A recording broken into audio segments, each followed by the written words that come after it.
Welcome to my top 10 list of favorite comics from 1970 through 2024. This list consists of comics from Marvel, DC, and independent comics, featuring either a run by a writer on a comic or an entire series of a comic. Let's get started with Batman, The Court of the Owls by Scott Snyder, Greg Capullo, and John Glapion. Published by DC Comics. Court of the Owls was a critically acclaimed storyline, as well as the first major arc in the new Batman series under DC Comics' New 52 initiative. The story ran from 2011 to 2012. The story introduces the Court of Owls, a secret society that has controlled Gotham City from the shadows for centuries. Batman, who prides himself on knowing Gotham inside out, discovers that this ancient organization has been manipulating events in the city long before he donned the cape and cowl. The court employs deadly assassins known as Talons to enforce their will. Batman, Court of the Owls was praised for its storytelling, character development, and innovative art. It won several awards, including the 2012 Stan Lee Award for Best Ongoing Series and the 2012 Diamond Gem Award for Best Comic Book of the Year. Next up is E-Man by Nicola Cudi and Joe Staton, originally published by Charlton Comics. First Comics brought E-Man back in 1983, continuing the adventures of E-Man and his partner, Nova Kane. This revival maintained the charm and humor of the original series while updating it for a new audience. The stories were imaginative and unpredictable, capturing the feel of Golden Age comics where anything could happen. This was a refreshing change from the more formulaic superhero narratives prevalent in the 1980s.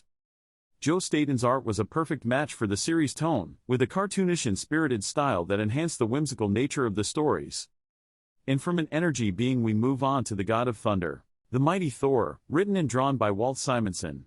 Simonson's run on The Mighty Thor from 1983 to 1987 is often regarded as one of the most influential and definitive periods for the character. Simonson fully embraced the mythological roots of Thor, incorporating elements from Norse legends and creating a more authentic and grandiose narrative. Walt Simonson's run on The Mighty Thor remains a landmark in comic book history.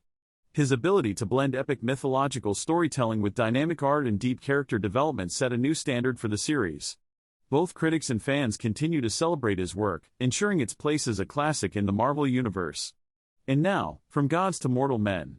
Green Lantern Green Arrow, written by Dennis O'Neil and drawn by Neil Adams. The series is renowned for its mature and socially conscious storytelling. Teaming the cosmic hero Green Lantern with the street-level Green Arrow to tackle real-world issues such as racism, drug addiction, and political corruption. Winner many awards over its run, Green Lantern Green Arrow remains a landmark in comic book history. The series' blend of social commentary, character-driven storytelling, and artistic innovation set a new standard for superhero comics. It continues to be celebrated for its bold and influential approach to the genre. Much like this next favorite. The Flaming Carrot, written and drawn by Bob Burden. A surreal superhero comic book series, it has garnered a cult following since its debut in 1979. Having read 5,000 comics in a single sitting to win a bet, this poor man suffered brain damage and appeared directly thereafter as the Flaming Carrot. The Carrot has defeated at least 3 alien invasions, a communist takeover of Iron City, flying dead dogs, the Man in the Moon, death itself, and a cloned horde of evil marching Hitler's boots. The Carrot was also a founding member of the superhero group The Mystery Men. One of the funniest and most bizarre comics, in 2007 it won the Eisner Award for Best Humor Publication. Speaking of bizarre, next up is The Fantastic Four, written and drawn by John Byrne. Byrne's run on Fantastic Four is often regarded as a high point in the series' history, bringing new life to Marvel's first family. Byrne focused on deepening the personalities and relationships of the Fantastic Four members. Some of the most memorable arcs from Byrne's run include the trial of Reed Richards, where Reed is put on trial for saving Galactus, and The Last Galactus Story, which explored the end of the universe. John Byrne's run on Fantastic Four remains a landmark in the series' history. Now, for something completely different. Doom Patrol, written by Grant Morrison, drawn by Richard Case. Doom Patrol is celebrated for its innovative and surreal approach, setting it apart from other comics of its time. The series follows a team of misfit superheroes, each grappling with their own psychological and physical traumas. The series is known for its bizarre and avant-garde storytelling, blending superhero action with deep psychological and philosophical themes. It stands out for its bold storytelling, deep thematic content, and willingness to push the boundaries of the medium.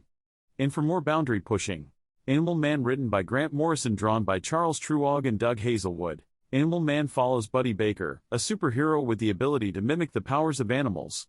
This series is notable for its blend of superhero action with deep philosophical and social themes, including animal rights, environmentalism, and the nature of reality. Morrison broke the fourth wall, making Buddy aware of his existence as a comic book character. This culminated in a memorable scene where Buddy meets Morrison himself, discussing the nature of his reality. Animal Man stands out for its innovative storytelling, deep thematic content, and willingness to push the boundaries of the medium. Brian Bolland won the Eisner Award for Best Cover Artist in 1992 for his work on Animal Man. The Incredible Hulk, written by Peter David and drawn by Todd McFarlane. David's tenure on The Incredible Hulk spanned over a decade, during which he redefined Bruce Banner and his alter ego, the Hulk. His run is noted for its deep psychological exploration, innovative storytelling, and significant character development. David delved into the psychological aspects of Bruce Banner, exploring his multiple personalities and the trauma that shaped him. This included the introduction of the Grey Hulk, also known as Joe Fixit, a more cunning and morally ambiguous version of the Hulk. David's run on The Incredible Hulk remains a benchmark for the character, influencing many subsequent writers and redefining the possibilities of superhero storytelling. And that was my top 10 comics. They're in no particular order, and there are many others I could have included from 11 to 20. Interested in seeing those? Leave me a comment. Let me know what you think. Like and subscribe, and I'll be back with 11 to 20 soon. Thanks for watching.